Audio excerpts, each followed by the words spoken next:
Est-ce que je choisis un life cycle? Est-ce que je choisis un capability? Ça, c'est la première question qui est la plus difficile. On rencontre encore aujourd'hui, dans nos sessions life cycle en particulier, des collaborateurs qui finalement auraient préféré venir à un module capability une fois qu'ils ont compris le cours. Alors, comment est-ce qu'on peut décider?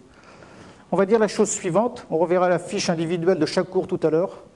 Si on joue un rôle clé dans ce qu'on appelle donc des processus, rôle clé, je suis concepteur du processus. Je suis manager du processus, je suis un acteur clé, je suis l'assistant de la gestion des changements, je suis quelqu'un qui dirige un plateau de supervision dans un call center, etc. On va dire que les cours capability sont plus ciblés sur cette population. Ça veut dire qu'on va rentrer dans le détail des pratiques des processus.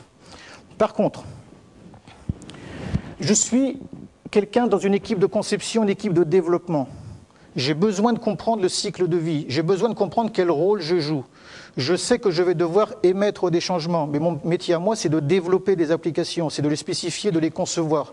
J'ai plus besoin de savoir comment je vais dialoguer avec ceux qui imaginent l'informatique et ceux qui mettent en production l'informatique. Eh bien, je peux avoir plus d'intérêt à venir faire le stage life cycle, le stage de conception, parce que je ne vais pas descendre dans le détail des processus, mais on va m'expliquer une présentation globale de ce que peut être mon métier et ce qu'est le métier des autres et comment j'interagis avec les autres.